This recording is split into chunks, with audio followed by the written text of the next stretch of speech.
Coming at you live from my house and our office on the computer in the magical land of the internet. This is a Dodgers pregame show. What's going on, Dodgers Nation? My name is Clint. You can find me as Real FRG on the Twitter and the Instagram. I don't know why I point so much when I do this. Probably because I'm uncomfortable. I'm in a corner of my room. That guy over there is Brook Me 3, or just Brook if you're nasty. How you doing, bud?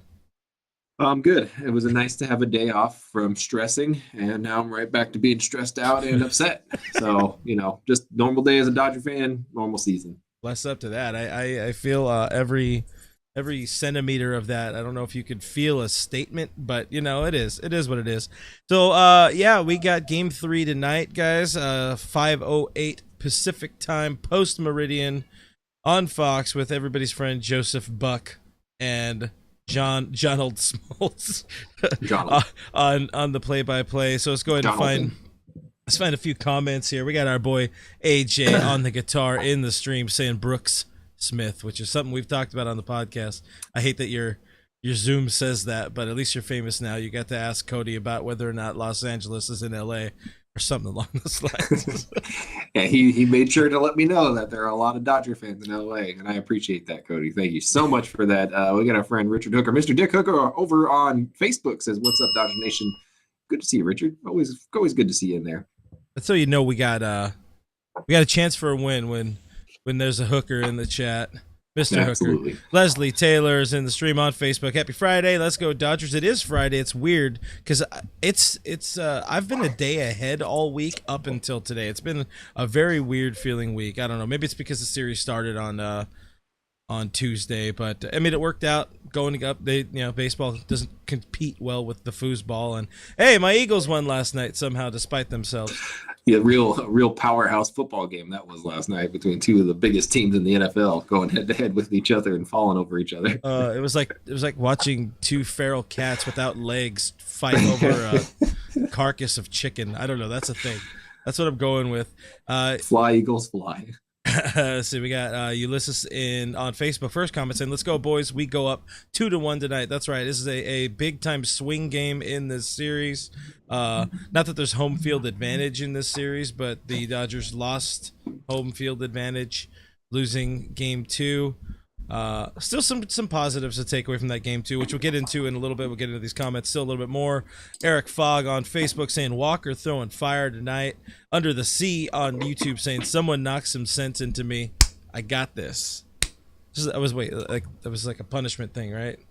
Well, we don't have a lot of sense. I don't know if there's any sense that we can knock into you very well. Tim Rogers, Mr. Tim over there says feel like throwing up, ready for the game. That's about how I've gone into every game so far. Kate, Australian Kate says, "Hi, friends." Hi, Australian Kate. Hi. Hello. Steve May over on Facebook is calling attention to some potential cheating here. Says, "Please pay attention. I heard some strange whistles during Tampa Bay's at bats. There's a chance they could be cheating." It's like, I mean, at this point, I just can't. Steve, I can't imagine they would cheat right on the heels of a cheating scandal being exposed. That would be strange. That would definitely be a first ever. Send it to John Boy. Yeah, we'll have him look at it a little bit further. Christian over on Periscope says, "How we feeling about the roof closed?" There's weather in Texas. So, I'd rather have the roof closed than have weather. I would definitely rather have a game over a rain. But that's just me. Trent Thomas, our buddy Trent Thomas, a recent guy I've noticed more in these streams. Appreciate you hanging out on Periscope. Says playoff butane LFG. Playoff butane has been getting better. Definitely. Claire asks, how much beer required tonight? Well, just before we hit the live button, Brooke and I were talking about that. We are finally out of beer in the office, and that's horrible news. So if somebody wants to send us some I get beer, to go home and drink, so. Well, yeah, but whatever. Beer in the office is also very important. Well, let us know if you want the P.O. box. We take beer or beer gift cards. Can you Amazon send us a whole beer? I'm messing around, by the way, people. All right, let's first, before we get into the game, before we get into what's going on tonight for Game 3, we got to talk a little bit about what we saw in Game 2. I'm calling it a Game 2 misfire. In your opinion, did the opener plan finally backfire? I don't know if it. I don't think they had much of a choice. I think that's the problem. So I've heard people say it both ways, where they're like, Yeah. it was already planned out like that. Of course, Tony came out as quick as he did. Of course, he had as quick of a hook as he did. He wasn't supposed to be in there long, and that's true. But also, I don't understand why people thought there was really an alternative. You can maybe start some other guys on really short rests and hope that it works out, but that kind of screws you for the rest of the series. If you started Julio, you're probably not going to get you're probably going to get similar length that you would have out of Tony. Maybe 2 innings, maybe 2 more efficient innings, but 2 innings nonetheless. I don't know. I think you could look at it and say, yeah, we lost that game, so it didn't work out. But you can also look at it and say, look, we lost that game, but we didn't burn important people that we're going to need for the next 3 games because we have 3 straight games that we have to play. So you got to look at it with a glass half full kind of mentality, or else you're just really gonna hate yourself. Yeah, for sure. I mean, you would think maybe Walker could have gone on really short rest, but the idea, I do like the idea of Walker being available more, game 3 and game 7 if needed, or if there's a chance to really just close the door in 6, you go for it there. So it does make a little bit more sense. I understand that. I think it's just more so not the opener biting you in the ass in that particular game, but the way the usage for May and Gonsolin in particular kind of came back to bite Dave a little bit. And we did see salty Dave a bit more when talking about that in the post game right after that game. Like he didn't want to field those questions about May and Gonsolin and all that, and even the kids. Yeah. One thing we've really learned this year, being involved with every one of these press conferences and whatnot, is the Dodger kids, the rookies, are very well versed in the cliches and all the right things to say. Don't be too controversial. Be as bland and vanilla as you can, and but you can kind of tell Tony did not want to come out, and Dustin's saying like, I'll do whatever. You're getting a lot more out of Julio's like I want to pitch. Please let me pitch. Right. I want to start. I think it's an honor to start, sort of thing. So it is what it is. The other side of it too, the other question about the opener, it's like throwing the opener against Tampa Bay's ace in Blake Snell, 2018 Cy Young guy. Yeah, like you were saying, not too many decisions, but ultimately, you got to be proud to see that the fight out of the boys in blue at the end of it. I mean, to knock Snell out as early as they did, they knock him out in the 5th inning. Considering, you rewind to as early as the 4th inning, and you're looking at Snell like, yeah, he's cruising. He might pitch 7 strong innings out of this one if he can get some quick outs here. So for them to come back, to fight, to find it in them, to scratch and claw and get back in the game and only lose that game by 2 runs, despite their bullpen pretty much giving it up. It's impressive. It's impressive to see them get that far with not a bunch of rested dudes, in general in their starting rotation, but also out of their bullpen. And while also looking at that, realizing that they have the off day, and now they get to go Walker Buehler, they get to go Julio, and then they get to go back to King Kershaw. And you're looking at that, and you're saying, okay, they're set up pretty well now, because after tonight, out of Charlie Morton, you got tomorrow, which is you can call the Rays. You can call it that they have an actual starting pitcher in Ryan Yarborough, but not really. Still kind of a bullpen game for them. If you can knock Charlie Morton out as early as teams have this postseason, which they haven't knocked him out, the Rays just haven't thrown him very often or a lot. You can almost get back-to-back bullpen days, which that puts you in a really tough spot during this. We're going to call it a 3-game series right now, from Friday to Sunday. No, definitely, and the Dodgers are set up, like you said, running those 3 out. We are set up pretty. We have the advantage in the series if you look at it on paper, having the starters going up against, what would equate to bullpen games, but at the same time, those are very the Rays are very renowned for having a very good bullpen. So something of a toss-up. I still give the advantage, a non-homer advantage to the Dodgers. One nitpicky moment I had about Game 2 is I'm calling it. I'm identifying it as a poor approach with that 4-man outfield, and despite what you say to me on Twitter, I still think I could have found a hole. I could have found some dirt and got that ball through for a ribby that JT could not. But why the hell are they going up there daddy hacking when there's 4-man outfield, when there's 2 wide open slots? at shortstop and traditional shortstop and traditional second base. Well, I mean, personally, I'm not a good hitter regardless, so I couldn't really tell you too much about it. But I know Will Smith is like, yeah, it's not really going to change how we swing. If you get down in the count a little bit, it's a little bit easier to kind of just try to softly put the bat on the ball and guide it. But in his words, he's like, we're just going to hit it hard no matter what. If it's up in the air, it's up in the air. If it's on the line, it's on the line. If it's on the ground, it's on the ground. My goal is to go up there and hit the ball hard and find a hole somewhere. And so, I get it. It's. I think part of the four-man outfield is half of it is a mental game. Half of it is like, let's get in his head. Let's see what we can do to him. Let's get him out of his game. Let's try to get him to change up his swing. And that's exactly what the Rays want him to do. Change up your swing. We're going to force you to burn us on that right side. That's not your strong area. So if you can do it, all right, you can do it. But we're willing to bet that you can't. And that changes up a player's mindset. It screws with their psyche. Will didn't let it get to him. Obviously, he smoked the ball out over everybody's head, so it didn't matter where they were standing. I don't know. I don't hate the approach. I don't love the approach. I don't hate the shift. I know people across baseball are talking about whether or not they hate the shift, but I don't hate the shift. Shifts is part of the game now.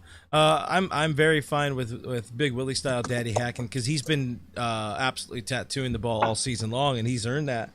On the flip side, I think it was before game 2. We're looking at Justin Turner, whether or not he really should still be in that third spot in the lineup, and that seemed like a premium spot for JT to do some veteran presence, give us some veteran presence, and find dirt. It's for a big leaguer with especially somebody with the pedigree of JT and the bat control that Justin Turner has, to be able to find one of those two gaps would not have been very hard. And they were playing deep in the outfield, so you definitely could have gotten Ribby out of that. You could have scored, maybe ended up first and third, but you hope they kind of adjust and change facing that. You figure that's not the last time they're going to see the four-man outfield. And like you said, hopefully it doesn't kind of stick in their head too much, but it definitely seemed like a lot of in their head. And hey, it worked out in the Rays' favor, unfortunately, but still good for the Dodgers to come back a little bit in that game. Getting into some comments here, Based Lord on YouTube saying, I think Dodgers were looking at game 2 as if they'd be lucky to win it, but I'm going to focus on that part because we kind of saw that with the last game too in the NLCS, where Dave was saying, like, you can't look at all these as do or die games, and that it almost came back to bite us in the ass. Is that something maybe the Dodgers were thinking about? It's like they could luck their way through game 2, but if not, oh well. I think that they were realizing the people that they had coming up behind them for both the Rays and the Dodgers, and they look at that matchup, and it's easy to say, like, in that 3-game set, we like us taking the best of that 3-game set. We like us taking at least two of those games, then pushing it as much as we can. I think if you're looking at the game 2 and you're realizing that you have the opportunity to either burn through somebody and take a gamble there, or go with a rested guy and an opener and go with a bullpen and gamble there, I think you're going to take the gamble on the bullpen and take the gamble on those guys with the openers, realizing like, hey, if we somehow manage to get a 2-game lead out of this with an opener with our bullpen, you're in a prime spot. There's no way you're losing the World Series after that. So I think they rolled the dice on that one. Ultimately, it didn't work out in their favor. But regardless, I still think that they're set up pretty nicely for this weekend. Yeah, absolutely. I mean, you could end up we could end up with baseball being done by Sunday, as early as Sunday. We hope it's on the positive side, but a lot of good things are lined up well for the Dodgers, like we already said. More comments here. Steve May says, beer fund. I like that idea. Might be time to finally start that Patreon. A couple people have brought up the Patreon beer fund. That's all it's for. Yeah, it'll just be Beertreon. Jonathan on Facebook says anyone is welcome to send beer over. Also, thanks. So Jonathan would also like beer. Hey, don't. That's our gig. That is our thing, Jonathan. He's talking our beer money. I know where you social media at, bro. I saw another one about. I think it was from Steve saying about Turner not really hitting any velocity so far this month, and it's weird. He has not looked good. He's swinging through a lot of pitches, and that was one of the things that we're talking about. This is something that you and I talked about where we're like, you look at JT and in one at bat, and you're like, oh man, like he just should not be hitting in the third spot. He shouldn't be there. He should be moved around. He's not the old JT. He's old now.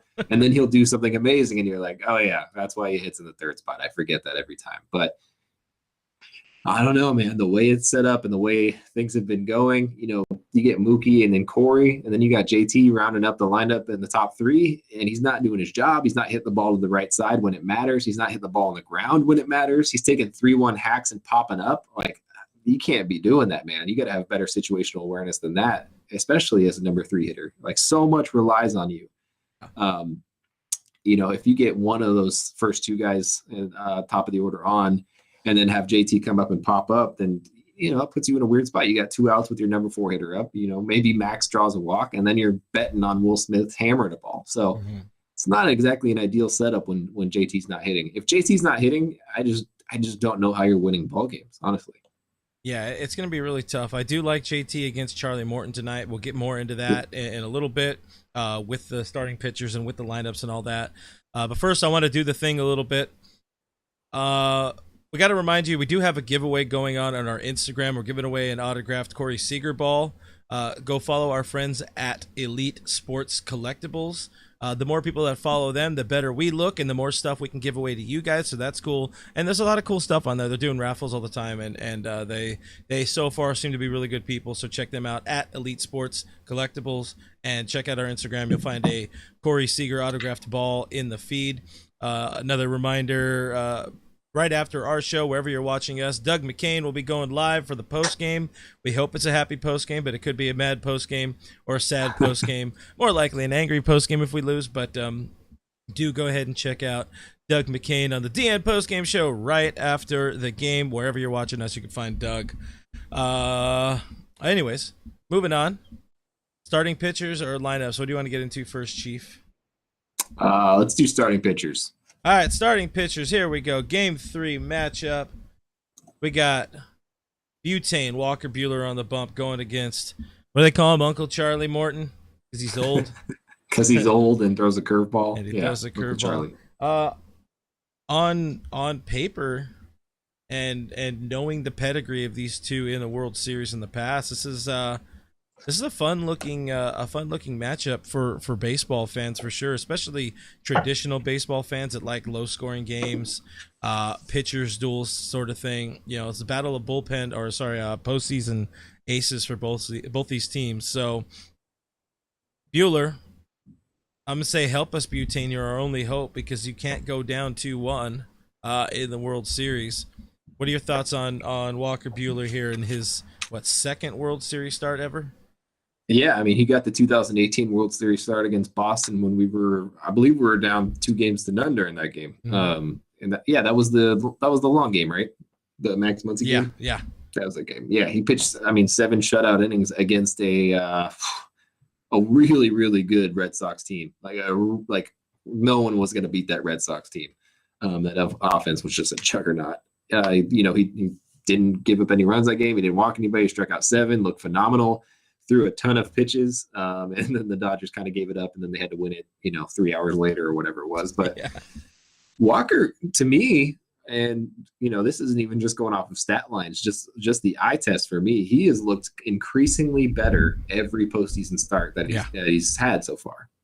Yeah, it looks like he's. It was going to take time for him to let the blisters kind of heal, because again, there's 2 that they didn't want to tell us, but they eventually did. To kind of let them heal up, but also the big thing for him was just getting used to throwing with those, kind of getting the feel and control, because you develop these sort of calluses with it and whatnot, so it's going to change the feel of your pitch. So right. I think, like we'd said, I think in the previous show or the previous pregame, everything was lined up for him to get at or near 100% for this World Series, and we saw it in his last start, where he was spot on, and he didn't, beforehand he had been walking a bunch of people, just didn't look himself, and then now I feel really, really good about this matchup. And another reason to feel really good is the most bizarro World 2020 thing. We're happy to hear Austin Barnes is in the lineup at catcher, catching him. Yeah, I mean that was his last start against the Braves. That was his first time with Barnes being his designated catcher, I guess, his assigned catcher now, Yeah. rather than just a one-off start or something like that. And I don't think it's early enough to say like, hey, Barnes is your assigned starter, but it almost feels like Barnes should be his assigned starter at this point, given how well he pitched. Obviously, we have to know how today goes. Things could be different. Oh yeah. But I think there's just something to say about Austin Barnes and his framing capability. The things that he provides behind the plate, the confidence that these guys, especially these veteran guys, seem to have in him, all those things just add up and track that he should be the guy that's behind the dish. I love that the Dodgers continue to do this. I love that Doc continues to take the gamble on this because it is a little bit of a roll of the dice. I think I saw Tim talking about it earlier too. Our boy SD Dodger Tim, liking the idea of just throwing Barnes behind the plate for the rest of the series, and it's not a slight against Will Smith. No. It's Not by any means. It's just in matchup based, it works better in terms of experience veterans too. Yeah, just being there, having that experience. I mean, he's been a part of the team for a really long time. He's played in a couple World Series now. He's played in a ridiculous number of playoff games. He took Grandal's job during the 2017 run. There's so many things about Austin Barnes where you're like, you have been here before. Yeah, you should be behind the plate. And add in the fact that Will Smith is so freaking hot with the bat. If you guys know, if you guys know the kind of toll that catching takes on an individual, you will know that there's a reason why catchers aren't supposed to really hit. There's a reason why that historically it's been like, hey, you're here for your defense. If you can provide offense, great. But if not, not a big deal. You're here for your defense. Takes a lot out of you, makes your body hurt a lot. So if Will Smith can stay entirely fresh this whole series and be the DH, holy hell, man. Think about how hard he's hitting the ball now and just how hard he will be hitting the ball. Think of our recent history of Dodgers catchers. You got Yasmani Grandal, who was always just tired and worn out. I mean, he was catching 130 games, 125 plus games in a season. And by the end of the season, he is tired. He's letting balls get by him and all that kind of stuff. So it hurt him. You go back, with young, first time through with Russell Morton every year, he just kind of tapered off. AJ Ellis, he would taper off. Paul LaDuca, he tapered off, and then he found something to help him taper off less. Steroids, kids that were looking for steroids. And human growth hormone, just like mom used to make. Delicious. So yeah, no, I really do like Austin, and I honestly would have preferred to have seen Austin in game 2, catching the kids as well, catching Gonsolin and catching D-May. I think he would have helped kind of, not ease the blow or soften it or anything like that, but I think there's just something now. It's hit a point with Austin where he's kind of become a calming presence behind the plate, and again, Will is going to get there. He's not quite there yet. This is his first World Series. He's still a wide-eyed kid going into this too. He only got into I guess 4 of the games in the in the NLDS last year, his first taste of the postseason. So give him some time. But with the DH too, you got to take advantage. And it's not like right now Austin Barnes is a slouch with the bat, because in starts he's batting over 400. I think he's batting like 430, 440 in his game starts, 6 hits and 14 at bats or something like that. So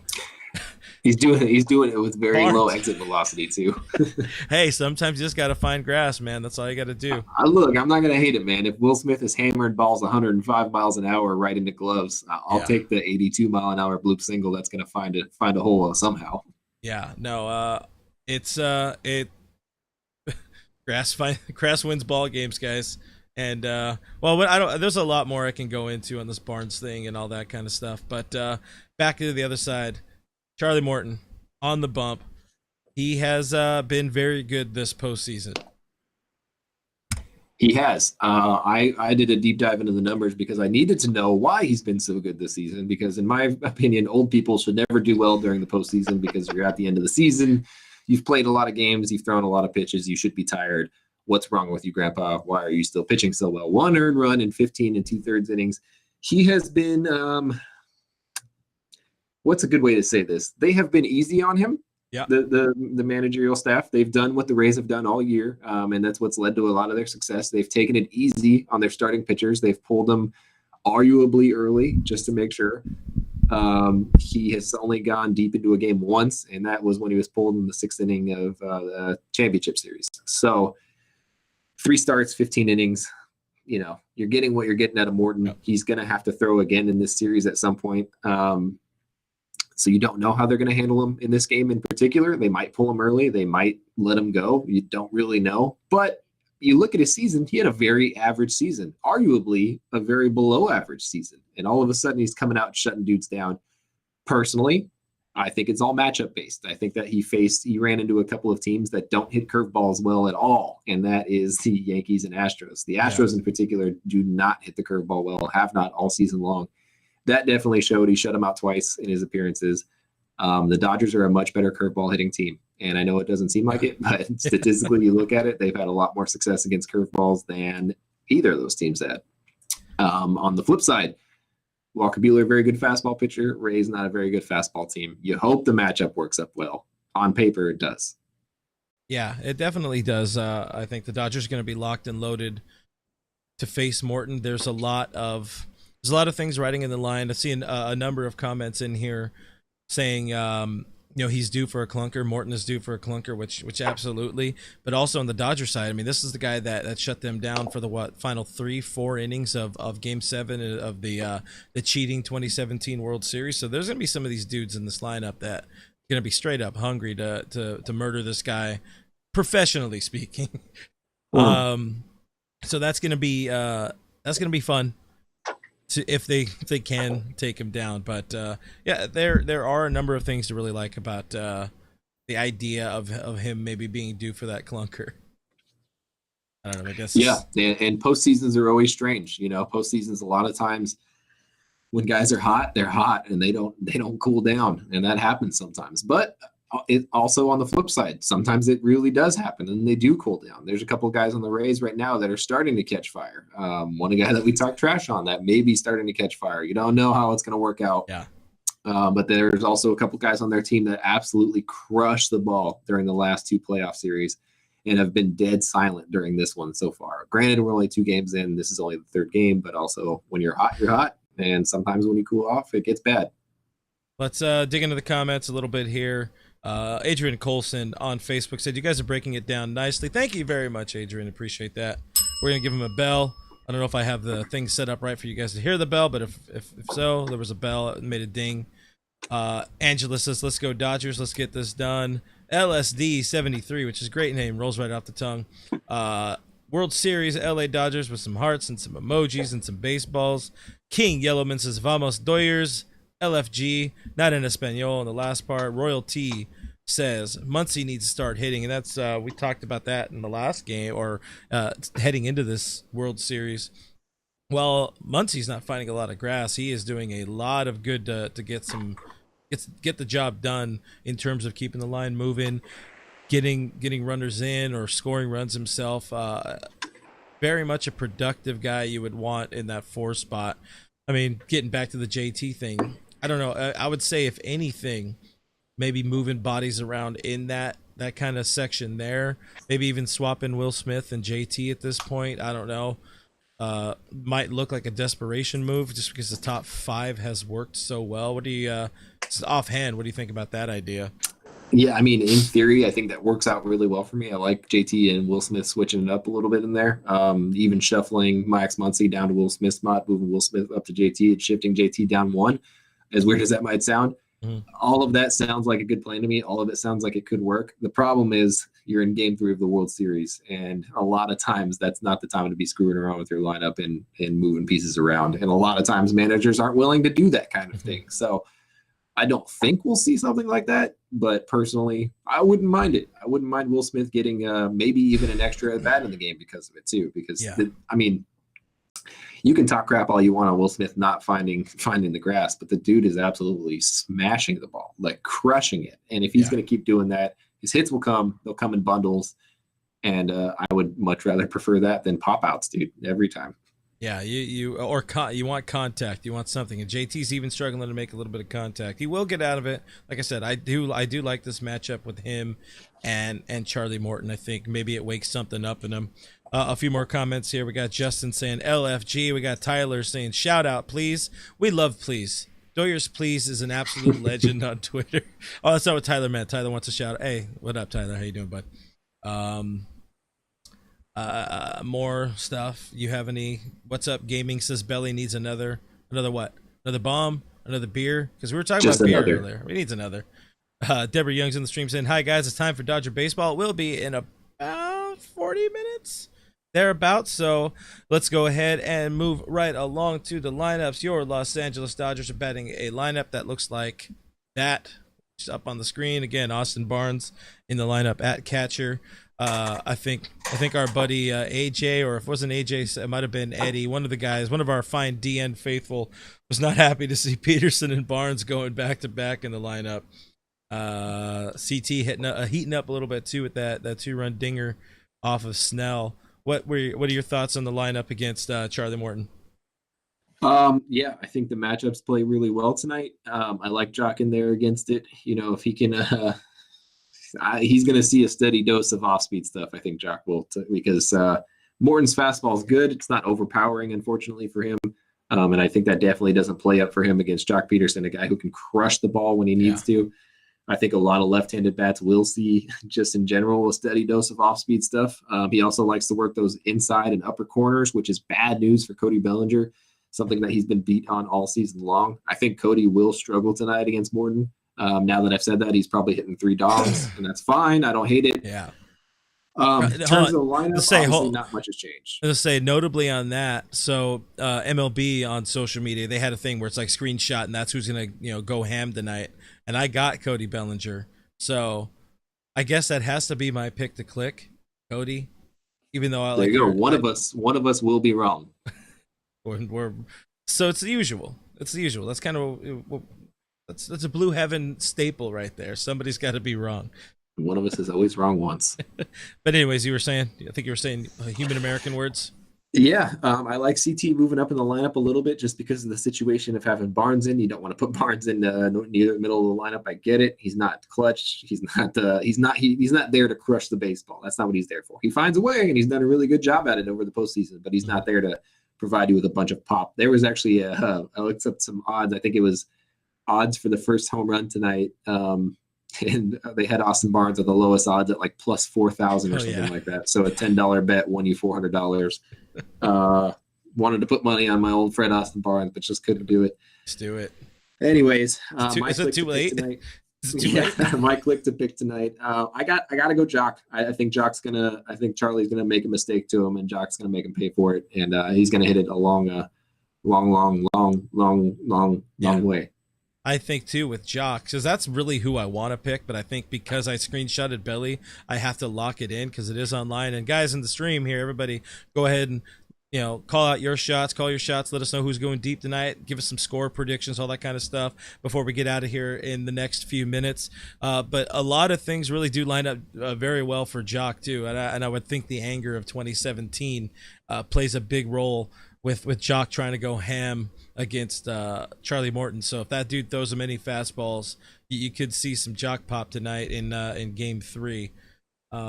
Get to a few of the comments here before we get to the other side. I do like Street Cats on YouTube saying this is our year. I remember when Walker Buehler tweeted that and immediately deleted it in 2018, so it never came true. But I retweeted it for him because screenshots live on forever. We got some more. We got Frank, our buddy Frank Talk LA. Everything you're saying is thumbs up. Thank you, Frank. Thanks for the love, my man. Go check out Let's Be Frank. They have a podcast. I think you guys still podcasting? I haven't. It's hard still to pay. Yeah, it's so hard to pay attention to the internet right now. So my bad. I'm paying attention to very little. But we got to shout out some OGs and some homies here. Our buddy Hatfield says sees a 7-5 Doyers win tonight. Street Cats is also asking where AJ Pollock is. Well, he had a very good regular season and immediately got relegated back to platooning into the World Series now. It's just kind of funny. The funny thing about him too is it's not necessarily that he's not performing exactly. It's just that people are performing better. It's not like a last year playoff where he's like, I'm 0 for 11 and I've struck out so many damn times that there's no reason for me to be playing anymore. Mm-hmm. It's a little bit different this year. He is hitting. It's just some people are hitting better and the matchups are better. Yep. Tim saying since Jock is starting, he needs to stay in the lineup until the 8th or 9th. Yeah, that will be key. I probably wouldn't look to pinch hit for Jock this game, but we know how Dave operates. It's a chance it's going to happen. Ray is giving us some love. Our buddy Ray Barsimian saying great show as usual. Thank you, Ray. Much appreciated. Chase has Muncie going yard. What else we got? Orlando's saying 5-2 Dodgers. King Yellowman's taking a Jocktoberfest bomb. Big Steve's got Corey. Jose Rod's pointing out again that the roof is closed, which is going to affect something in the ball game. First time it's happened this series, but again, we like baseball over rain, so that's going to happen. Richard Hooker, 3-0 Dodgers. We got Sean the Tree. Barnes going Oppo Taco. Is it seriously? Is it too late to put that $10 down? Because I'm down. I'll split it. Dude, I don't know. Man. It just feel like one of those things where he's accidentally going to run into one. Oh yeah. Hey, think of the beer money, man. $400 in beer money. Ooh, Luke is going Will Smith. We got another Barnes from Victor in here. We got Kim saying Muncie. We got Jockpot from Luis. Seager from Life Journey. Seager extending his home run record for shortstops in that case because he's at 7, which is a record in the postseason for shortstops. 8 would make it a bigger record. 3-1 Dodgers. It would tie. Who would it tie? Carlos Beltran? Yeah, overall, right? Yeah. Overall, yeah. Is it still Beltran, or isn't it one of the Astros cheaters now? Well, he was an Astros cheater, but just in a different year. This is fair.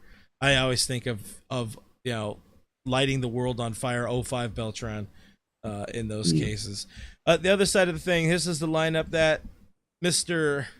Walker effing Buehler gets to face tonight. Same exact lineup that we saw in Game 2. Our boy G-Man Choi on at first base. No, it is not Gary at first base. It is G-Man Choi, because we've seen some of the confusion with friends of the show. I've gotten texts asking about that, so it's just funny. You had to give some Gary love, little Gary shout out right there. Hashtag not racist. Do you like anything in particular about this Rays lineup? I was looking at it and I was like, okay, it's the same one. They have potential. It's the same. I like Walker against him. I think if Lau is heating up, it is something to be worried about. So we got to make sure we don't give anybody any love. I think if anybody in this lineup, and I haven't looked at any previous matchups, so I'm not sure if Walker has faced him in the past. Is there something that kind of pops out to me by Kevin Kiermaier? If anybody's going to give Walker some trouble, it might be a lefty tonight. And Kiermaier, again, just kind of randomly pops out at me. Might run into like a flat cutter or something like that. But yeah, he can definitely yank one out of the ballpark on a flat cutter like that. I hope I'm wrong. Buehler has not really faced anybody except like Renfroe and Margot. Yeah, that's fair. Cool. Well, that's about it. We got just under half an hour till game time. As a reminder, this will also become a podcast. So if you missed it, or if you want to listen to the whole thing again, or if you want to click it, or if you want to talk crap about us in the morning, check it out. It's Blue Heaven Podcast on all of the podcast platforms, iTunes, Spotify, all those kind of things.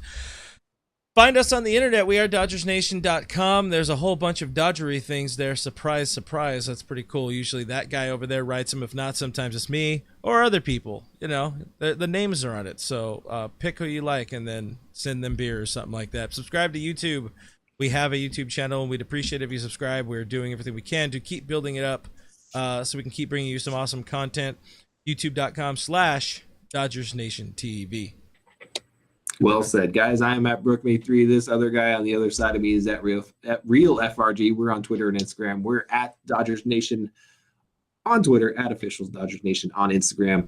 Make sure you guys hang out after with Doug. Doug's really fun. Doug talks loud. Doug likes the Dodgers. Doug knows stuff. He'll complain with you. He'll cry with you. He'll laugh with you. That's all he'll do to you. Unless you ask him. I don't know. Thanks for hanging out, guys. Thank you for your questions. Thank you for your comments. Go Dodgers. We'll see you back here tomorrow. Bye. Just waving.